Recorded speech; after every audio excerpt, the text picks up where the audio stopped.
Hey, Chris Jenkins, credentialed member of the media covering the Carolina Panthers for Charlotte Vibe, a.k.a. Man of the People. Welcome to Week 18, the finals week of the NFL season as the Carolina Panthers prepare to take on the Atlanta Falcons here in Atlanta at Mercedes-Benz Stadium. And we have a great show lined up for you guys today. We have Josh Graham that will be joining us very shortly here this morning at about 11:10. And then we have Alex Zetlow of the Charlotte Observer. He will be joining us as well. And it's kind of crazy because right now it seems like I'm talking very loud. But I have to have everything adjusted on the equipment because here in Atlanta it gets extremely loud, probably at about 11:30. So it's a little weird for me to hear in the ear. But nevertheless, as always, want to hear who you guys think will be winning this game today. So let me know. And also, I got some clips that I want to share with you guys. As you see, pinned in the description, we're still trying to reach our GoFundMe goal, all right? So it's not exactly updated. So whatever it is now, and I'm sorry, I don't know off the top of my head, add about $100 to it. So I think we have about $300 more to get to that goal. So if you're able to do so, if you're able to contribute, please do so. But otherwise, you can subscribe. Tell a friend. We're trying to get to 15,000 subscribers, so please continue to support and like. It helps other people find out about the channel as we continue to grow and do what we do.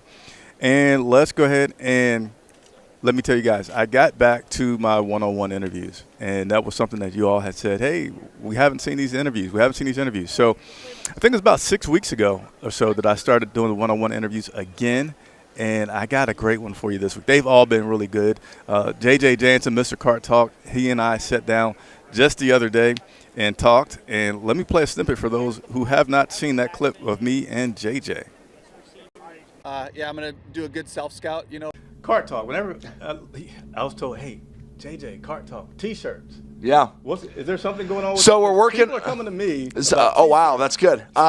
Good. We're working on it. We're going to get some shirts. I didn't know that these things would be so popular. I had many requests this December for Christmas gifts, Car Talk Christmas gift T-shirts. So we're in the process of getting those. And my hope, I haven't really told anybody this, but my hope is that we will have them available to sell, and then hopefully we can maybe even, whether that goes to Panther charities or something that I'm able to kind of lead and direct, that hopefully people can buy them, but it also, the profits would go to, a good cause. We'd have to work all that stuff out. Obviously the Panthers have been tremendously kind with me in terms of providing me this platform to be able to do that on their channels, which has been really cool.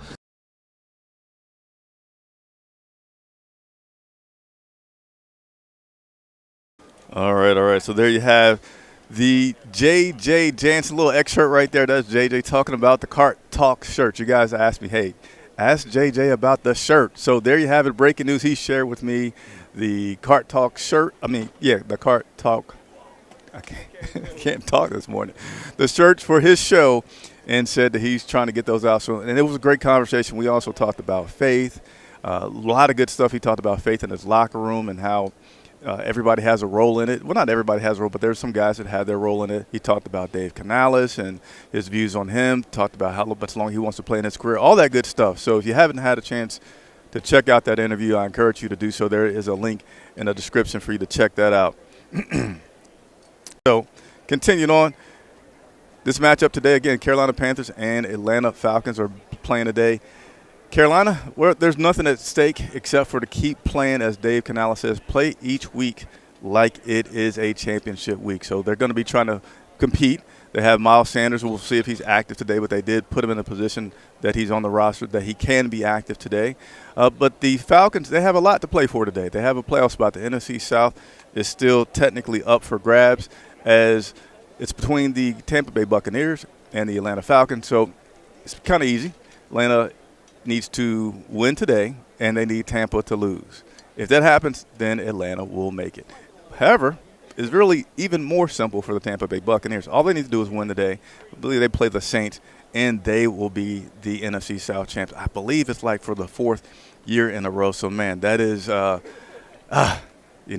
wish the Panthers could get back into that rotation instead of being out of that rotation as we have been for quite a long time. See lots of comments and people coming in. So I'm going to give a shout out real quick right now because as the show gets rolling, as you guys know, on a game day, it is really hectic, a lot of stuff going around, and I'm not able to glance back at all of those comments. But our members, which are a cornerstone of this channel, T Green has jumped in here, Amped for Life, Ali Bodrick, what's up to all of you, and thank you so much for tuning in. We're going to try to go through a few things quickly here before we get Josh up on in the view. As you see there, we got about an hour and 55 minutes until kickoff. But let's go ahead and go over a few transactions if you guys don't mind. All right, so here are your current transactions. We activated running back Miles Sanders from injured reserve, and, you know, it wasn't something that I felt like we were going to do, but hey, I'm not the coach, and I report what happened. So sometimes I'll tell you what my opinion is, and other times I will tell you what the fact is. And the fact is that Miles Sanders has been activated from injured reserve, and he could be playing today. We also signed defensive end Deshaun Williams to the active roster from the practice squad, placed outside linebacker Amari Barno on injured reserve, and that's something that Dave said that he might do. Is, you know, at this point in the season, if a guy's going to be out, it gives you an opportunity to reward some other guys or even see what some of the younger guys may have to offer you. So you have that there with Amari being placed on injured reserve. You also had 2 activations because we have been decimated at the at the linebacker position. So we have Thomas Nkoum that was activated, and we also had Kenny Dyson that has been activated. And then yesterday we placed outside linebacker D.J. Johnson on the reserve non-injured list. He had a car accident that he was involved in. Still have not been able to get many details from that, but he had a car accident that he was involved in, and they knew that that would put him not in the position to play today. So they put him on injured reserve, again, allowing some of those transactions that I just went through there to take place. Last week, to get you up to date with these 2 teams, though it may seem like, I feel like I was talking to somebody about this recently. Like, hey, we play Atlanta at the end of the season every year. And that's not true.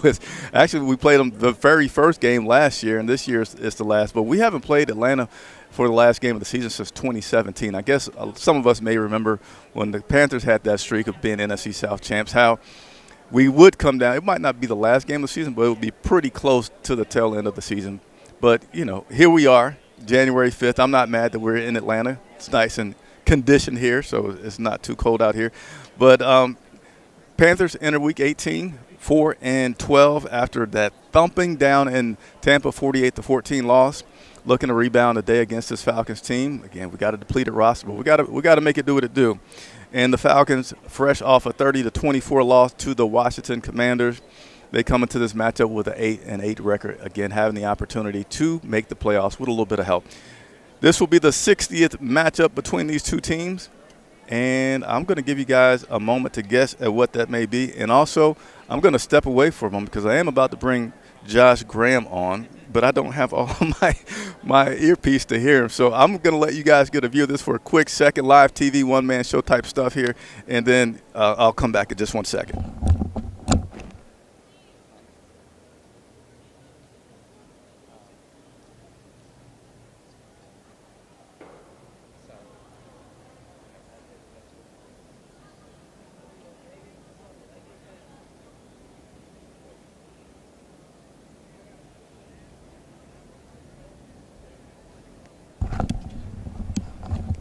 All right, as I said, you get to see some live TV, one-man crew type stuff sometimes here at Charlotte Vibe, but you also get to see some exclusive live on-field type action, which you won't see in too many other places, right?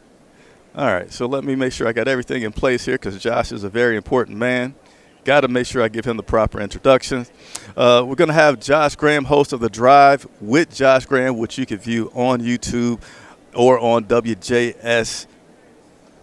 I messed up. See, I was doing good, Josh, on WSJS in the Triad area. So let me see if I can not mess things up too much here and bring my guy Josh Graham on. He's laughing at me already. Good morning, Josh. Good morning. Hey, Chris. I was told by Larry David on Curb Your Enthusiasm that we can't say Happy New Year past January 3rd, but just for you, I'm going to break that rule and say Happy New Year. Hey, I haven't seen you, so what am I supposed to say? Like, just, you know, it's tough. Hey, what's up? You're a new dad. Congratulations. Yes, baby Daniel is right upstairs. Willow the dog is scurrying about, and today is baby Daniel's 2-month birthday. So yes, the 2024 season more memorable for me than it is for a lot of Carolina Panthers fans.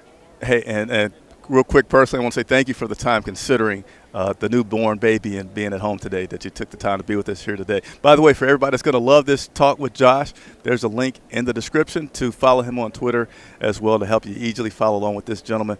Josh, I want to just jump into yesterday. We had a tweet that we put out there. Actually, it was my coworker about the future of Bryce Young. And I know we've all talked about it, but I didn't realize how incredibly popular this tweet would be. And I guess it's time to start reflecting, right? We're getting near the end of the season. Thoughts on Bryce Young being our guy as we are now wrapping up this 2024 season and maybe getting ready to make some roster moves? It wasn't perfect, Chris, but it's exactly what the Carolina Panthers hoped it would be at this point in the year. Nobody wanted to see Bryce get benched like he did early in the year, but what you did want to see is him look like the number one pick. And here's a sign of looking like the number one pick. Over a 10-game span, 9 games more specifically, you look better than C.J. Stroud has. By whatever metric you care to look at it, since Bryce returned in the lineup against the Denver Broncos, Bryce is better than C.J. Stroud in every single metric. And Stroud plays for a much better team with a lot more talent and a lot more supporting cast. Bryce, you're talking about over 9 games, 15 touchdowns that he's accounted for to just 6 interceptions. And in the last 2, even though they're not games that went super well for Carolina, or particularly last week against Tampa, you're still talking about 5 touchdowns that he's accounted for and no turnovers, 437 yards in those 2 games as well. So hopefully today, even though with all the injuries, it doesn't look like it's a game Carolina's going to win and Atlanta has more to play for and all that, it does set up well, with Atlanta being 19th in passing defense, 28th in team sacks, and kind of pedestrian in interceptions as well, for Bryce to finish the season strong and play the way that he's been playing over the last 9. Yeah, and I don't know where you had stood. I don't know if you ever got to the point where you're thinking maybe they should draft another quarterback. And I'm talking about at the point once Bryce returned, because to me, ever since he's returned, I'm like, okay, I'm going to pause, and I think I might want to stick with this guy. But for other people that say, hey, let's get another draft pick, let's lose these games, get a high draft pick, and maybe get another quarterback, I say you still never know 100% what you're going to get out of that quarterback. It's hard to pick these guys. And if we got a guy that's developing, hey, let's stay there. But I know we got a 10-minute time here that I want to stick with too, so I'm going to continue to move on. I'm here as long as you need me, Chris. Don't tell me. As long as you need me. Don't tell me that now that I have a show set. Hey, another guy, Ivero, our defensive coordinator. I've had some change in opinions on him. At first, I felt like I was giving him the grace that he should get. And now that I feel like that grace should start dwindling a little bit because of so many factors that I go to say, well, yeah, you're missing some pieces, but, man, you don't have to bleed this bad. Ivero, is he still just a victim of not having enough talent on his roster? And I mean, I'll put up the transaction list just a minute ago. I mean, our outside linebackers have been just decimated. We've had safeties, J.C. Horn's out. You know it well, but what are your thoughts? I think that Panther fans need to understand exactly what they were asking for, the consequences of that. And in the offseason, what we heard from Panther fans all offseason was, we just want to have the quarterback. We want to know if Bryce Young's the guy. And Dave Tepper and the Panthers listened to you. They've hired a coach that is, worked with smaller quarterbacks and got the most out of them in Baker Mayfield and Russell Wilson. They traded for Deontay Johnson, even though he wasn't here for a long time. 3 of the first 4 draft picks were offensive players. They spent $150 million on the offensive guards and allowed for Frankie Louvu to leave and didn't keep Brian Burns around. So when you prioritize the offense that much, you're not going to have a lot of depth. So when the Panthers have at one point 8 of their projected 11 day 1 starters out of the lineup, you're not going to have a lot of success. So Carolina, the defense, I think it is. We knew Ejiro Evero could coach. We saw it last year, and I hope the Panthers don't fall victim to what has been a problem for the last 6-7 years of overreacting to small sample sizes, like they did with Joe Brady, who got head coaching interviews and then they let go of in year 2. Turns out that guy could coach. Just ask the Buffalo Bills and their MVP quarterback Josh Allen. Don't make the same mistake with Ejiro Evero. It's a personnel problem, not a coaching problem. Would you say? So you go to give him grace. The reason I started to give him a little less grace is because of the number of records that we're about to break, right? Having over 500 yards last week total from the Bucks, and now about to be one of the few teams in NFL history that have allowed more than 500 points. I go to say, man, that's like being the worst possible defense every single week. And I feel like if you're an elite guy, which is, last year he had a lot of respect for being an elite guy, that you should be able to do something to slow that down from having the worst. Hold 1 second, though, Chris. Look when the team was healthy against the Saints and Giants, when guys started to come back, when Josie came back, when they got DJ Wanham, when Jadeveon Clowney wasn't playing on one leg. Like, they held the Giants to what, like 20, 17 points? The Saints, they were playing defense when the bodies were there. The problem is they haven't had the bodies for most of the season, and because of the offensive focus in the offseason, they didn't have a lot of depth. So when those guys went, so with it, the Panthers' chance of playing defense at a high level. Yeah, and they did. I do feel like this defense started playing quite differently when they went over to Germany and they got Wanham back. That has allowed them to start getting sacks, because before then it had just been absolutely horrendous that we were not able to get to the quarterback. So good argument, good discussion to have. The draft pick situation, all right? We're at the end of the season now, 4-12, got this game here today. Had you been on the which side of the fence had you been on? Let's continue to build this culture like today, play all the guys to give us the absolute best opportunity to win? Or have you been kind of peeking at that draft board and say, all right, here's where we stand. Man, let's try to get into the best draft position possible? Play to win. And more specifically, make sure Bryce Young is playing well. And usually when your quarterback plays well, you have a better shot to win. Because the draft order, see, in past years when we were focusing on the draft order, Chris, we were thinking about quarterback.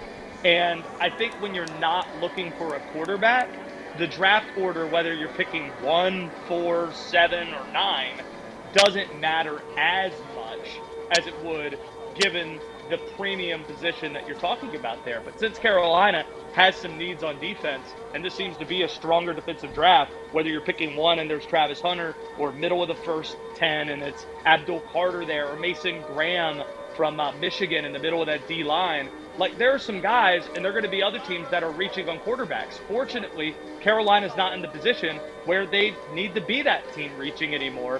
Thus, I don't think there's as much urgency. Like, it is important to be picking in the top 10, don't get me wrong. Carolina has that guaranteed. But whether it's 4, 6, or 8 doesn't matter as much, since you know you have number 9 starting for you next year.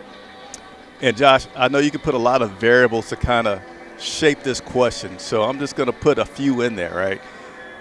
For the draft, are you a best player available or a let's get on defensive side of the ball? Which view do you have on that right now? Well, I think fortunately this year that's going to be the answer to that question is just yes, just because I don't think I think the best players in this draft are on defense. I think Travis Hunter and Abdul Carter are the 2 best players, and you might have a chance to get one of the 2 because of teams reaching on Shedeur Sanders or Cam Ward in the top 5. Who knows? Maybe Jalen Milroe too. Somebody might get too crazy, and if you think that sounds crazy now, imagine me telling you that Michael Penix Jr. was going to be a top 10 pick in last year's draft at about this time a year ago, and the same for J.J. McCarthy, who was picked in the top 12. Teams get crazy when you're talking about quarterbacks. But, I think it's make sure you pick a player on the defensive side of the ball. Like, I think after this last year that we saw, where all the emphasis was on offense, it's time to give back and build for Ejiro Evero. And I think Dave Canales is going to do that too. I think he kind of signaled at it last Monday when he said, I want to continue to develop this 3-4 defense, because what I've seen from it when it's right. Case in point, last year when he went up against it as the Bucs OC, and that's a top 5 total defense in the NFL, like in terms of the stat total defense. I think that's going to be the approach. Pick a defensive player, and then when you look on that side of the ball, pick the best possible defensive player. Don't be thinking, oh, we need an edge rusher no matter what. Yeah, I haven't got into my draft analysis. I don't know if you have, so could throw this back at me. But did you have opinions on Sanders and Hunter, whether or not they come to the Panthers? Oh, absolutely. Travis Hunter would be an amazing guy to put across from J.C. Horn. And as a fan of baseball, I love the idea of of having a Shohei Ohtani type player in football. And if there ever was a guy like that, it could be Travis Hunter with some offensive formations and then playing corner full time. Shedeur Sanders, I never viewed as being like the top quarterback, even though I think he's number 2 pretty firmly behind Cam Ward. I think Cam Ward's the number 1 quarterback in this class. And I watched a lot of ACC football, and I think that's going to be deserving, and we'll see if somebody trades it to the Patriots pick, assuming the Patriots lose to the Bills today. Of course, they don't need a quarterback. But, yeah, Travis Hunter at the top, but Abdul Carter's the guy that I want to start seeing the Panther fans make the edits of. I want to see, number 11 Panther edits over the next 4 months, because that's the guy Panther fans should start circling. I had seen something just the other day as I was show prepping that said, hey, this is circling back to the get another quarterback and whether or not Bryce Young's the guy. It's like, well, I don't know who you would put ahead of Bryce Young this year. Let's say if Bryce was coming out and you got the guys that are out, who would you not put Bryce at the top of the guys at that list in that scenario? I took grief for saying, and I don't hear as much from him anymore. I think I might have told you this when we did the show together, Panthers, Bears in Chicago, that I still felt that Bryce was a better quarterback than Caleb Williams. I would take Bryce over Caleb Williams going into last year.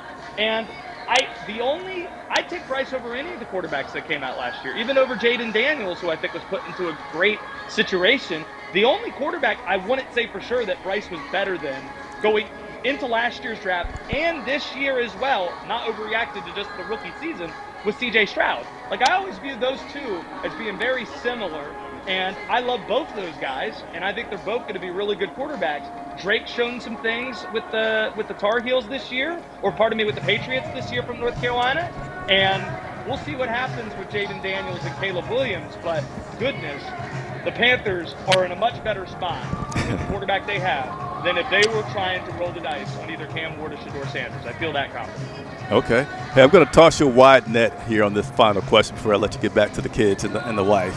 So it's much more difficult to predict what will happen at the end of the season with players, the coaches, etc., right? So I want to hear Josh Graham's, if he had the magic ball, what would you like to see happen with this Carolina Panthers team in the offseason, from coaches, from rosters, from the draft? 30,000-foot view, maybe. I want to see continuity. That's what I want to see.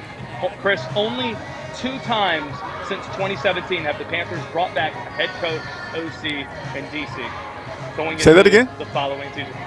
Just the second time it's only happened twice since 2017 that they've retained a head coach, offensive coordinator, and defensive coordinator. I want continuity there amongst that group. I think that's very important.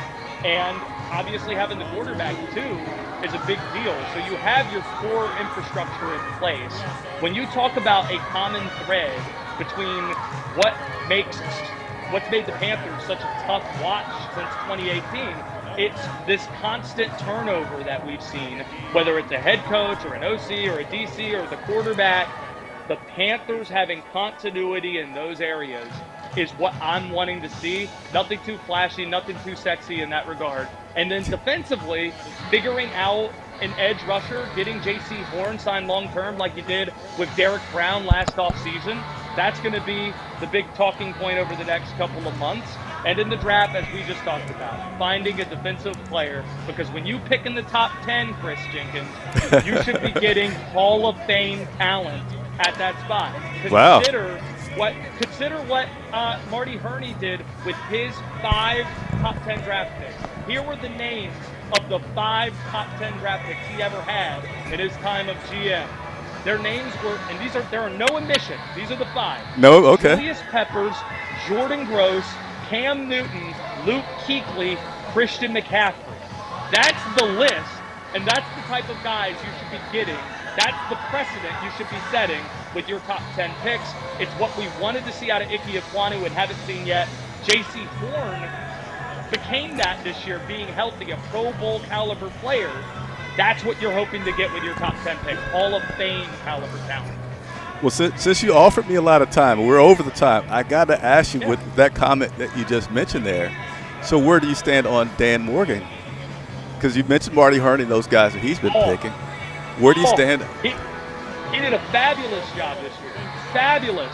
He was able to find his own coach.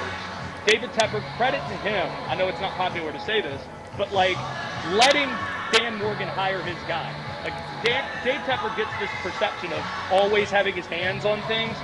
Bill Belichick and Mike Vrabel were available last cycle, and the Panthers were the only team to interview Dave Canales. Why? Because Dan Morgan worked with him for as long as he did. So Dan Morgan got his guy. Dave Canales comes in, and Dan understands what Dave wants to do. We want to run the ball. How do you do that? Here's Chuba Hubbard's 2 best friends, Damian Lewis and Robert Hunt, $150 million invested there. Those guys work. And then in the draft, Xavier Legette trading up and getting that 5th-year option. That's excellent. He's the most exciting offensive rookie the Panthers have had since DJ Moore. Go and look at the offensive numbers DJ had as a rookie. They're right there with what Xavier Legette has done. And then you find Jalen Coker as an undrafted guy. Trevin Wallace showed some things this year. We don't quite know with Jonathan Brooks yet. That's incomplete. JT Sanders, a great value as a 4th-round pick. I love what I saw from Dan Morgan this year because it seems Dave Canales is a guy to be excited about. The 2 guards seem to be great home run picks in free agency, and he found some gems in the draft. And if you're talking about the performance of a GM, what else could you possibly ask for than those categories that he seemed to hit on in year 1? Josh Graham, thank you so much for the time this morning. Again, Josh Graham. The Drive with Josh Graham airs Monday through Friday, I would assume, right? Yeah. You can also catch it on YouTube and WSJS Radio in the Triad. Josh, I love having you on, so that means we're going to find some kind of way in the off season to, periodically have you on the show as well. You just let me know, Chris. Have fun in Atlanta. And again, no Happy New Year anymore because I already wasted it. Or I didn't waste it. I've used it already, and I'm going to restrain myself. That's what we're going to call restraint. Have a good game today, man. Are your Christmas lights and all those decorations down? Hell no. I got Christmas lights all over this place. They will stay through the Super Bowl. That's my rule. It used to be the college football national title game. Those stay up till the Super Bowl now. Hey, take care, man. Thank you so much. See you, Chris. That is my good friend Josh Graham. Love having that guy on the show. I love having guests on the show, just period. I hope you guys do too as well. And again, there's a link in the description that allow you to go over and follow this guy on Twitter. Excellent commentary, excellent knowledge of the Carolina Panthers.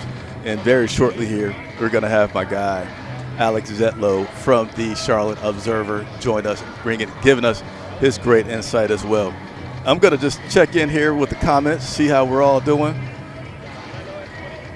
It's hard for me to get into these comments.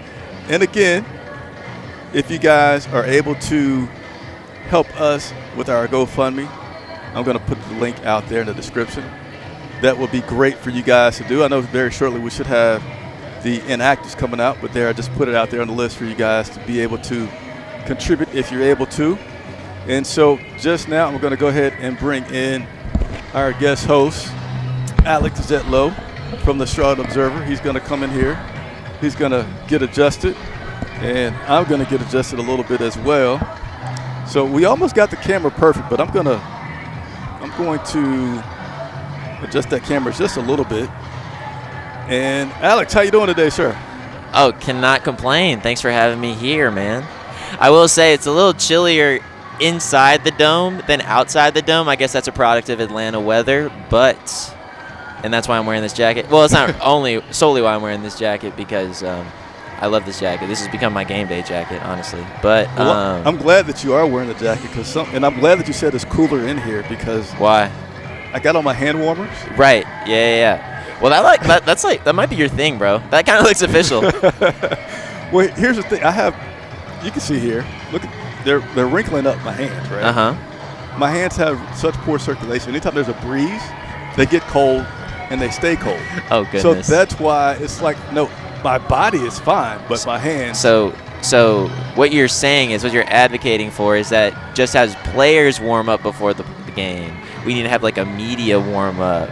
You know what I'm saying? I don't know. I'm being goofy. If you don't mind stepping up just one little foot closer. There you go, boss. Appreciate you. And we'll go ahead and get into the show here. Did you drive down? Did you fly down? My colleague Mike Kay and I drove down. Good deal. Yeah, so that was we did it yesterday, which was nice. Yeah. We actually stopped in Spartanburg, and we got a chance to go to Willie Taco. Okay. Which is a famous place in Spartanburg. It's like their taco. It's like an alternative taco place. I don't know how to describe it. It has interesting art on the walls and a really interesting vibe. But yes, we went there, and then we just came to Atlanta. We're staying in downtown Atlanta, and we just hung out. Lucky you. Yeah. You know a guy named Ricky Smiley by any chance? No. Okay, that's fine. Why? I was checking into my hotel yesterday, Uh-huh. and I've had a few names where people think I look like, but I was highly accused of looking like Ricky Smiley. It's a comedian. Okay. And so much so, I said, no, ma'am, that I'm not Ricky Smiley. And they said, well, are you his twin? Wow. I said, is this a flattering thing? I imagine it's a flattering thing if you're getting the compliment, bro. Well, it's not flattering because I don't feel like I look like the guy too much at all. Gotcha. I'll show you a picture here in a minute. Okay. But I don't, other than being, both African-American and maybe having a little haircut, I don't really see too many features there that look the same. And it concluded with this. They said, well, you know what? They're like, we're just making sure because sometimes, you big celebrities, when you come into a big city, you want to stay a little bit further out, a little smaller hotel, and kind of be low-key. Is Atlanta big time in Charlotte right now? What do you mean for a big city? Charlotte's a big city, too. What are we talking about? I'm just telling you what I was told. Okay. And I'm staying at a Marriott. Right. I'm not like 20, 50 miles out. I'm just like right. Anyway, let's go ahead and get into this show before you have to go. Hey, I know you always know when the transactions come out for the inactives. Yeah, let's see what happens. So before we get into the show, I'm going to give you the opportunity to tell me whether or not the transactions for the inactives have come out. And that is typically where we start the show. So I will bring that up if that is the case. Yeah, I have not seen it yet. Okay. That's not a problem. They obviously come out at 11:30, but sometimes they come out in like 11. Oh, they are out. They are out. Yeah. All right. So we'll just jab here for a second because we traditionally start with the inactives. So. Well, that Miles Sanders is active. As Panthers.com it's has on Panthers.com made very clear. Yeah, Panthers.com right there. There we go. All right, so before we get into this, as you know so often, for the minute I go to do this, that you can talk about whatever you want to talk about. Talk about the sights and sounds. Yeah. All right, so. This is the normal list. Yeah, they haven't put in the whole list in there. Hey, world, they are making my job a little interesting today as we get ready for the start of this game, and now they're moving our stanchions, which I don't know. That's not the inactives list. That's just a Miles Sanders thing. Okay, well. That's all right. We'll continue to go through some things here. So, we always talk about the headsets with you. Yep. Because we were in Washington, and it was really loud, and we couldn't hear each other. Here in Atlanta, it gets really crazy. It gets a lot louder, and you see they moved our protection from the fans, so we might be kind of doing this a little bit because it gets a little mosh pitish down here. So does it? Okay. Just to let you know. Fascinating. But let's go ahead and let's touch on the standings for currently, something I do as we get ready to get to the game and get these people up to date. Current standings in the NFC South, our Tampa Bay Buccaneers are at the top 9-7, controlling their own destiny for that playoff spot. They win, they're in. Atlanta Falcons here at 8-8. They need a little help. They need to win today, and they need Tampa to lose. And I believe Tampa is playing New Orleans. And New Orleans currently at 5-11, and the Carolina Panthers sitting there at 5-12. Can I say? I'm sorry, at 4-12. Can I say something interesting about this thing? Okay, so for all the Panthers fans who say this game is inconsequential for the Carolina Panthers when it comes to like tangible things. If the Panthers win, blah, blah, blah. Okay, there is something interesting that's going on right now. So if the Panthers win and the Saints lose, that means that the Panthers do not finish in last place of the NFC South. And I know what you're thinking. That's funny. It's good to not finish in last place. Well, that's actually quite interesting because that impacts 3 games on the 2025 schedule.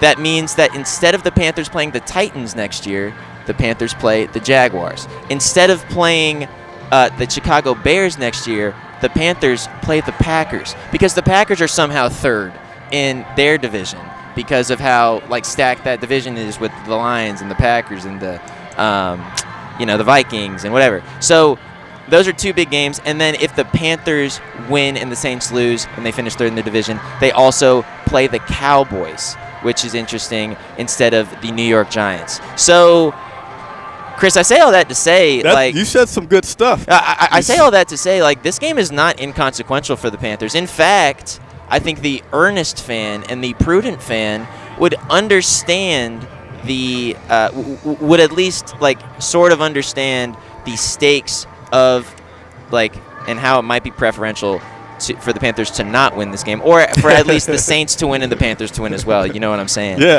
At the same time, this game is important from a perspective of gaining momentum going into the Panthers' consequential offseason. They have a lot of things to fix in the offseason. Yeah. Among them, the defense. This defense needs to get better. You need to invest in that edge rushing spot and find a way to consistently get after the quarterback. Talk about it all year. The run defense, all that is important. And so that is going to that's going to be on display this week.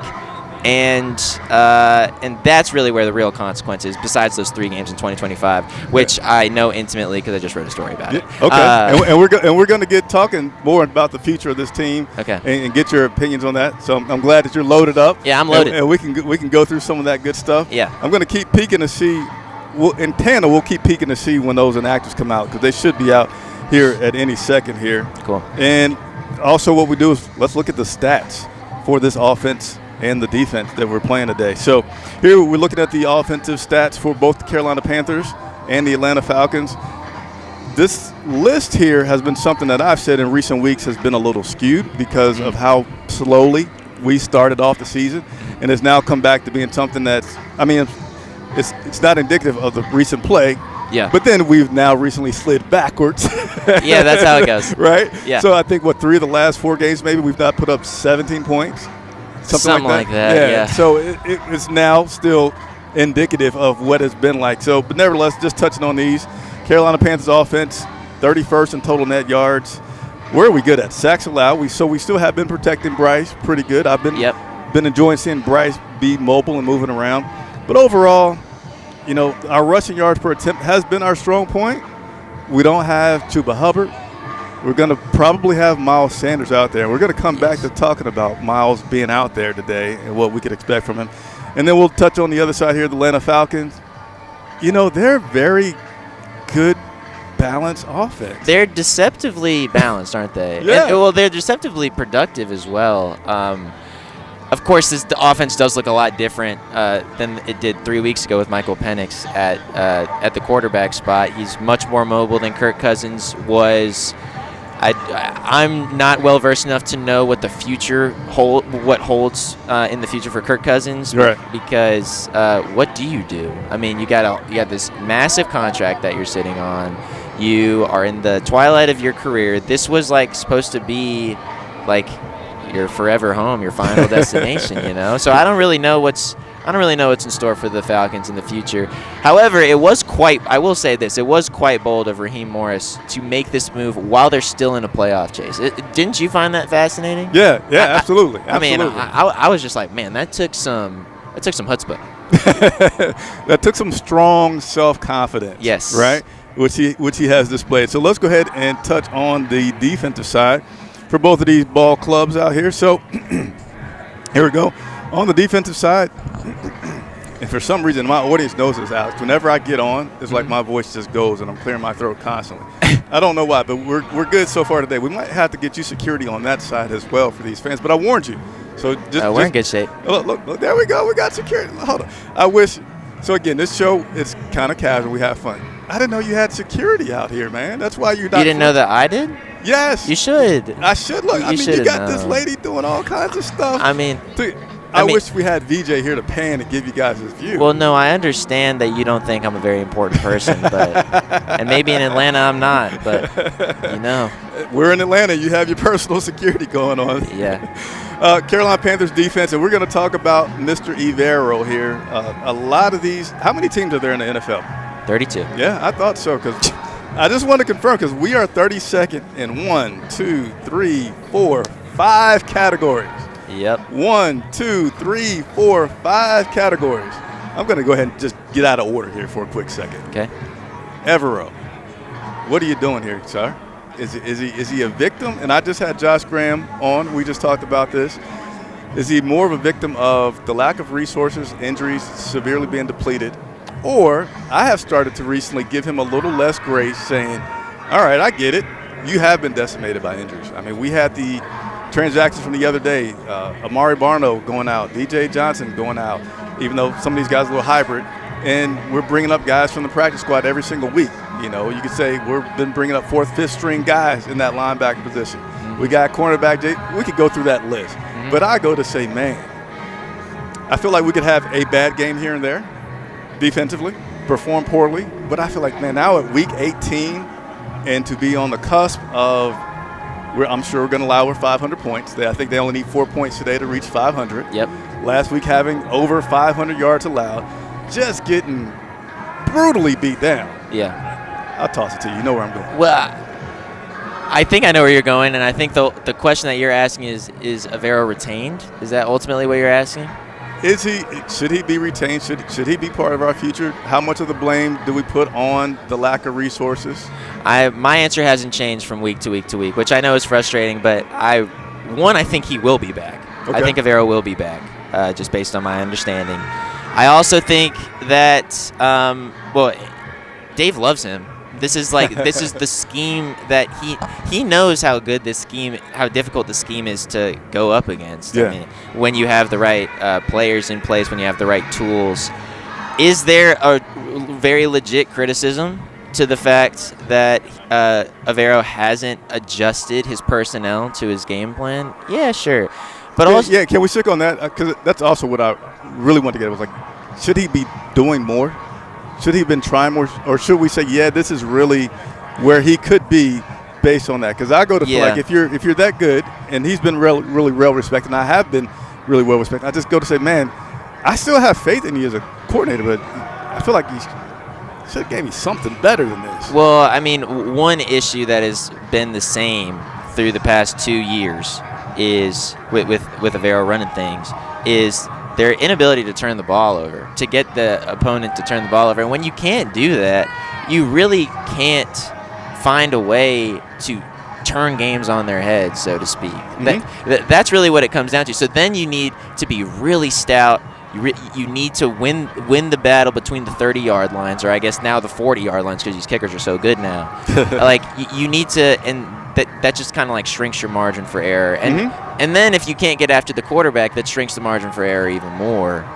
Yeah, man. I mean, it's the criticisms are valid. Valid criticism. Okay. I just think that he's going to be retained, and I think that they deserve another shot at it based on how depleted everything has been, and need to turn the ball over. That's the big thing. You need to get the opponent to turn it over. I don't really have anything more insightful. Oh, the other thing that I wanted to say. A lot has been made of the scheme. A lot has been made of this 3-4 scheme and how it inherently puts the defense at a disadvantage when it comes to the run game. Okay. One, I think that's a bit hyperbolized. Mm-hmm. I think that you can find examples everywhere that a 3-4 base scheme can play the run well. Not everywhere. But I know throughout history that has been a thing. Like some of the best defenses in the game have been a 3-4 defense. Okay. Second thing, if you actually watch the Panthers, you know that they're switching out packages all the time. they don't. It's not just a DJ Wanham, Jadeveon Clowney on the outside. They sometimes split it up to have 2 down linemen and like 3 or 4 linebackers out there. They're switching up everything. It's like there is no such thing as just one scheme in today's NFL. So I do have a bit of problems with people saying that the 3-4 is the reason for all these issues, because it can't be. Because of how much they're switching things up and how much they're like giving the offense different looks. In order to really substantiate that point, I really needed to come up with a couple of examples throughout the league right now that are running a 3-4 that are playing well against the run. I don't have that off the top of my head, but you know, I have done previous research and I know that's the thing. So I don't know, man. I think all of it has been. I mean, I say it's all been blown out of proportion a little bit. But then at the same time, they're like, what, like 37 points away from breaking the all-time scoring record? They're awful. Which is terrible. They're like the worst, one of the worst. It's confounding because, like... Let's go ahead and jump over. It's confounding because Avero could be a head coach. Like, last offseason, he was in the mix for, like, some big-time head coaching jobs. And now this year he's kind of taking a step, kind of regressed, his unit has at least. And it's weird because he's a good coach. He's well-respected. Like I want him to come back. I feel like he deserves a little, like, hey, you should have done a little better. I still understand that you had some adversity, but that's what good coaches do. When they have adversity, they figure out ways to have things, again, where you're bad, but you're not the worst in so many categories, right? So I feel like he comes back, has a little, hey, you're on a short leash kind of deal, and we'll see where he goes. But I want to go ahead and move on because we got are you staying with us till the end, 12 minutes? Not 12 minutes, 14 more minutes, or – 14 more minutes. Yeah, you know it. So let's go ahead and go over this inactive list here. We'll zoom through these a little bit because I want to get talking about a few other things about this future of this Carolina Panthers team. None of these stand out as surprising to me, but we're going to run through them. Cornerback J.C. Horn, wide receiver Devin Tompkins, quarterback Jake Plummer. I always call him Jake. That is like stuck in my head. Jack Plummer, wide receiver Valus Jones Jr. Yep. You going to co-sign on that name pronunciation? Safety Lonnie Johnson. Linebacker Josie Jewell, guard Robert Hunt. I feel like that's a little bit of a surprise for me. Is that not a surprise for him? He did show up on the injury report throughout the week. And he was seen not practicing. I believe it was a knee injury. But yeah, that is a bit surprising. But hey, it's an important audition time for Brady Christensen now. And because with Cade Mays kind of taking over the starting center spot, Brady has been the sixth man, so to speak, and he's been really fantastic.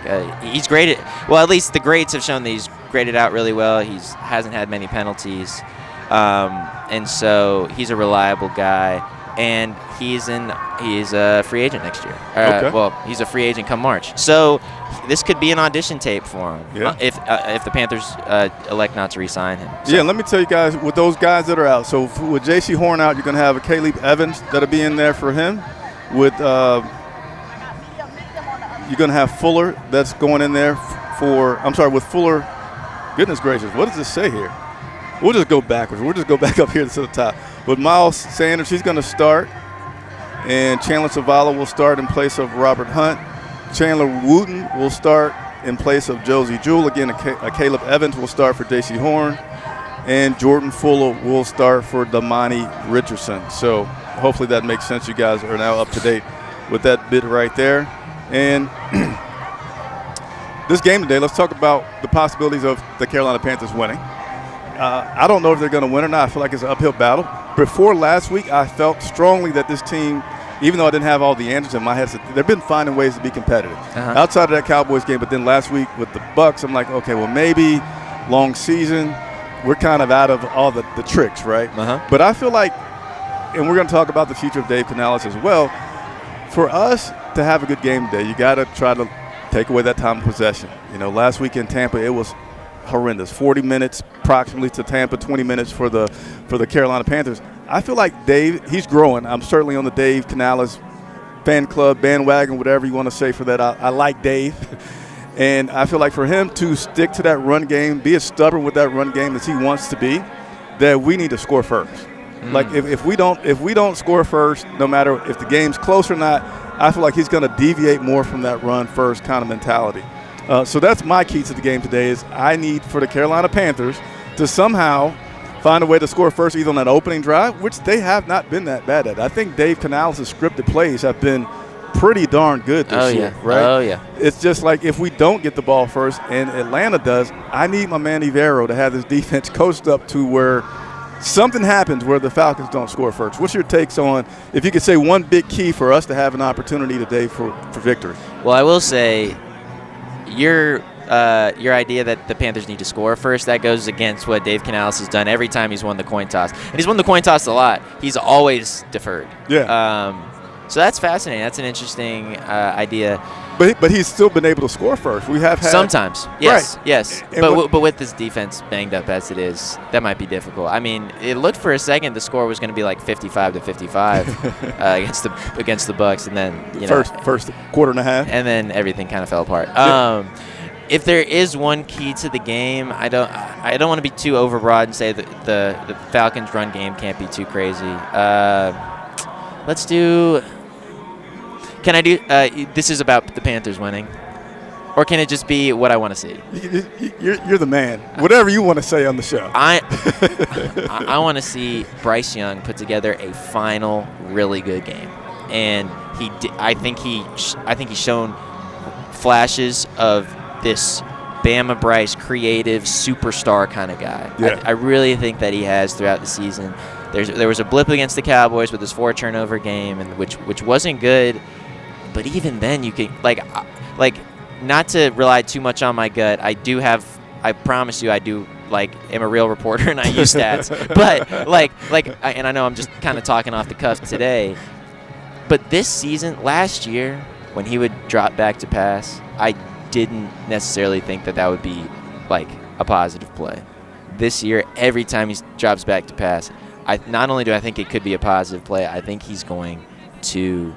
I think he's has his big playability. I think he's electric running the ball. I just want to see another. If for my sanity as a reporter and for wanting to have some stability in this offseason, I want Bryce Young to emerge healthy, and I want him to show a control of the offense, show a creativity, put it together. I don't even need 4 quarters, 3.5. Yeah, I was going to say, is Dave even going to give him the opportunity to play 4 quarters? Yes, he's going to play 4 quarters, according to what he said earlier this week. What about your gut? Yes. Do you feel like that's still going to hold true? Yeah. I mean, it's either that or play Andy Dalton. The only way that you can play Jack Plummer is if both quarterbacks get hurt. Okay, you're right. Thanks. That's why we have 2 people on the show sometimes. You got to balance things out. Our rookies, Jalen Coker, undrafted free agent, and Xavier Legette. Dog. Yeah. Xavier's been under a lot of criticism, and I think it's warranted. I've been giving him a hard time and say, hey, I'm going to call what I see. And I feel like he has a lot of things that he needs to improve on. I'm not giving up on him by any means. I feel like he certainly has a lot of potential, but I feel like just like with a Chuba Hubbard, the media was on him really, really hard several years ago about dropping passes and things like that. And what did it do? Motivated that guy to go out in the off season and just get new routines and get his act together. Well, also getting healthy really helped him too. He had several surgeries. He didn't need to be healthy to catch the ball, though. I'm talking about catching the ball, which was his biggest criticism. Yes, he did put in work to catch the ball. Yeah. Just talking about him catching the ball, I feel like his running has always been decently respected, which he's now even great at. He's a top running back in the NFL. But his hands is what the criticism was from the media, and he improved on that. Xavier Legette, he's a wide receiver, and it's certainly his hands that have come into question, and some other things as well.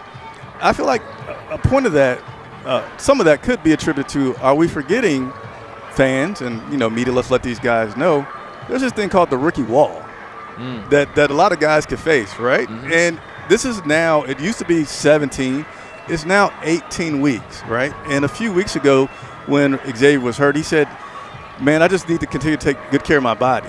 He said, it's like, is there something you haven't done? He's like, no, I know what to do. I just kind of got out of that habit of doing the things that I know I need to do. So I'm just throwing it out there, and you can comment on it, that maybe for Xavier, he just needs the season to end. He needs to have a couple of weeks to just kind of reset and maybe not play football, but just, do his thing and then get back into it. And I feel like possibly his big thing is he just needed to get over this rookie wall. Because Jalen Coker's been a guy that we've been pretty excited about. And Jalen Coker recently, he hasn't had drops and troubles like what you've seen from Xavier, but his numbers have come down a little bit as well. I think when we're talking about Xavier, and I really don't mean to talk about this, but he finally got the wrist injury on the injury report these past 2 weeks. People like I don't know how it hasn't been on the report since the Saints game. He clearly hurt his he clearly hurt his wrist and had. Your name's in lights. Oh, wonderful. Wait, did it just show up? It's been rotating. Oh, okay. We got some improvements going on. Yeah, I was about to say 25 minutes late, Chris. What's going on? He injured his wrist, re-aggravated an injury from college in 2021 against the Saints several weeks ago. It was the same game where Bryce Young put like one of the most beautiful passes I've ever seen right in his chest, and then the Saints defender was able to rip it free from Xavier's chest. And I think a lot of that had to do with the wrist injury, or it could have just been like a great play by the Saints player. But like, I don't think that should be overlooked. Like, we asked Xavier if he thinks that he'll have to have surgery on that wrist after the season. He said, yeah, probably. Yeah. So I think that's really important. I mean, if you're a wide receiver, that's like invaluable. Your wrists are. And then, of course, he's also battling, I believe, a groin injury as well. I don't have the list in front of me, but he's also battling a lower body injury as well. So I mean, he's beat up. But like when he gets the ball, man, he is electric. I once wrote that he's kind of like a train. I don't know if I said this on the show. If I did, I apologize. He's kind of like a train sprinting down a turn on its tracks. But like when he runs, like the wheels kind of come off here, but they stay on. The wheels kind of come off here, but they stay on. Yeah. And it's just a freight train straight ahead. Like that's how I would describe Xavier Legette's athleticism. And that next step is going to be making contested catches. But from a route running perspective, from a speed perspective, from a sheer athleticism perspective, I think that he is like super promising. I mean, this guy's stats are good for a rookie wide receiver. Like they're not terrible. They're not terrible. And yeah, you could go back to the wrist being something. And then we can start talking about injury reports. That opens up a whole nother 20-minute conversation that I'd like to have about our injury reports. Oh, I think it was. Are you talking about Jadeveon Clowney this week? Yeah. They've been interesting, period. I mean, you could go all the way back to the controversial Mr. Deontay Johnson and him having an injury, and he's like, that's not my injury. My injury's over here. Like, I've heard guys in the locker room on more than one occasion say, that's not my injury. My injury's over here. Yeah, it's unclear. It's unclear who makes the injury report, but who knows? Let's go ahead. I'm going to play one clip. You're not going to be able to hear it. Oh, we just got a super chat. Actually, we've gotten 2 super chats. So as we round up our time here, we've got about 2 to 3 minutes left. Alex may give me an extra minute if we need to go extra. But I want to make sure that we give love to those people that have given us super chats. We're independent media, 100% supported by you guys. So, Alex, anytime they super chats, they give us a few dollars. Wonderful. We want to make sure that we acknowledge those people and see what they have to say, because probably they have a question. So one here is from, and some of these guys' name I go to hesitate to say. I don't know what they're saying, because I'm admittedly a whole lot older than I look, and I don't know a lot of cool things. Yeah, it's crazy that you're 70 years old out here. Don't tell everybody my secret. But anyway, he says, what's good, Chris? The vibes, with a $2 super chat. So it's good. I'm here with my great friend Alex, who I think I need to give you a trophy that I don't have about making the most appearances this season. So I just want to say on camera that I sincerely thank you for joining us. You've joined me, I know, in the preseason during the Fan Fest or something like that. And then I feel like it's been several times on the road and in Charlotte. So, my friend, greatly appreciate you coming on the show. Hopefully we'll continue to. I love it. I do feel a little bit bad this show. I haven't come with as much juice as I normally do. No, it's all right. But it's all right. Yeah. I got your back, man. I appreciate you. We got another super chat that came in here, and thank you for the work this season. Keep pounding. Yes, thank you guys for your support this season. This is the first season that I have made every single game from the preseason all through here. So I can tell you, I'm in no rush to get back to Charlotte. I'm going to take a little break tonight and exhale, because it's been great, but it has been it's been a new journey for me. And then another $10 super chat from Jamie Earl, just showing some support. So everybody that put in those super chats, appreciate it very much. I'm going to play this clip from Dave Canales, and that's what we're going to end on, is talking about Dave Canales, our young head coach here, and his future. Unfortunately, you will not be able to hear it, but I'll help make sure that you are in tune with what's going to be playing here. Yeah, I'm going to do a good self-scout, right after the season's over. And Clip. Oh, sorry, guys. We're going to try that one more time. And all that. I don't know how to describe that other than you know what you know, and then as new information comes, I just try to be present with it and learn from different things and try to grow and take the weekly approach like I do with the players, as well as like what do I need to get better at? What is my next step here? And just kind of take it weekly, day by day. How can we improve processes? How can I continue to be engaged in what we're doing on both? And we just got another super chat, but I'm going to let you go before I go to that super chat. So that was Dave Canales there talking about his season so far.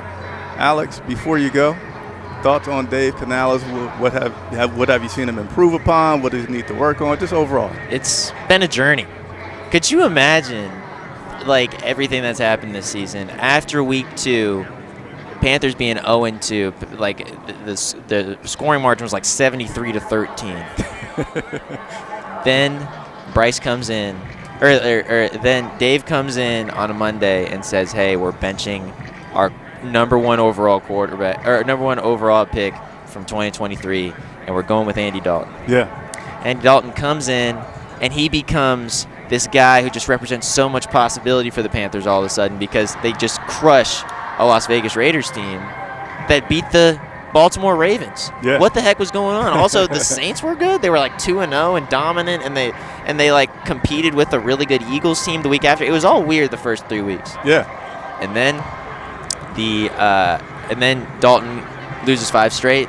He gets in a car accident, sprains his right thumb suspiciously. As we talk about the injury report, right? And then Bryce comes back, gets a chance, and all of a sudden, now Bryce is definitely going to be the starter in 2025. Is he the franchise quarterback? Like, what is this? What's going on? I think the Arizona Cardinals win a couple weeks ago in overtime was huge. Yeah. I think that has made everything be like, okay, we are moving in the right direction. I think a win would today would be a cherry on top. That would be 5 wins, which was just right about the betting line at the beginning of the season. It was 5.5 wins over under. So you mean we can also talk about betting lines when you come on the show? I mean, yeah, you can talk about anything with me. He's invaluable. Yeah, man. So it is what it is, and the man that just walked right behind us, David Tepper, is happy. Coming. Oh, yeah. You had him on. Well, you were ready I'd like for to him. get him to wave or something when he comes by. Yeah, that's right. Okay, man. Hey, thank you so much for a great season. Appreciate it very much. Yeah, let's end it well. Yes. All right. Thank you so much.